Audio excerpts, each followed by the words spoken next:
ધોરણ 1 આજનો સબ્જેક્ટ છે ઇંગ્લિશ. બરોબર છે બાળકો?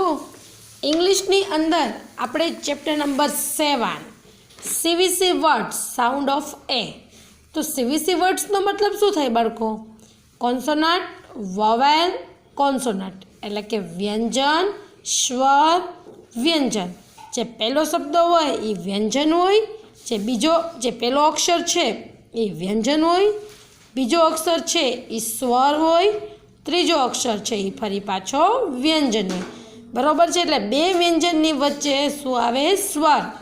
બે કોન્સોનન્ટની વચ્ચે શું આવે? વોવેલ્સ. ઓકે બાળકો? સાઉન્ડ ઓફ એ. બરાબર? એ ઉચ્ચારણ નીકળે છે. બરાબર? CAT કેટ એટલે બિલાડી, BAT બેટ એટલે બેટ, CAP કેપ એટલે ટોપી, MAN મેન એટલે માણસ, BAG બેગ એટલે થેલો, FAN ફેન એટલે પંખો, JAM જામ એટલે જામ, TAP ટેપ એટલે નળ, MAP મેપ એટલે નકશો. બરાબર બાળકો? CVC words it means કોન્સોનેન્ટ, vowels, કોન્સોનેન્ટ એટલે કે વ્યંજન, સ્વર અને વ્યંજન. ઓકે? તો તમારે આ બધા જ શબ્દો છે. ઓકે? કેટ, બેટ, કેપ, મેન, બેગ, ફેન, જામ, ટેપ અને મેપ રફ નોટની અંદર 5 વાર લખવાના છે. ઓકે બાળકો? આગળ વધીશું આપણે. ચાલો, write the word of sound A.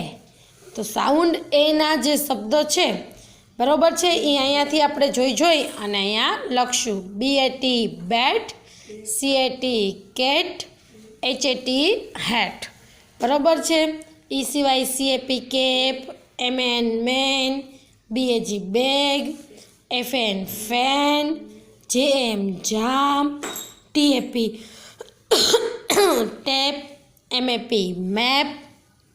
Okay બાળકો? તો તમારે અહીંયા લખવાના છે કે જેમાં વચ્ચે એ આવતો હોય, આજુબાજુ કોઈ પણ વ્યંજન આવતો હોય એવા વર્ડ્સ ગોતી અને અહીંયા લખવાના છે. ચાલો, circle the word of sound A. જેમાં સાઉન્ડ એ નીકળતો હોય એની ઉપર આપણે સર્કલ કરવાનું છે. તો DOT ડોટમાં ન આવે, HAT હેટમાં આવે તો એ પણ તમે અહીંયા લખી શકો છો. HOT હટનો આવે.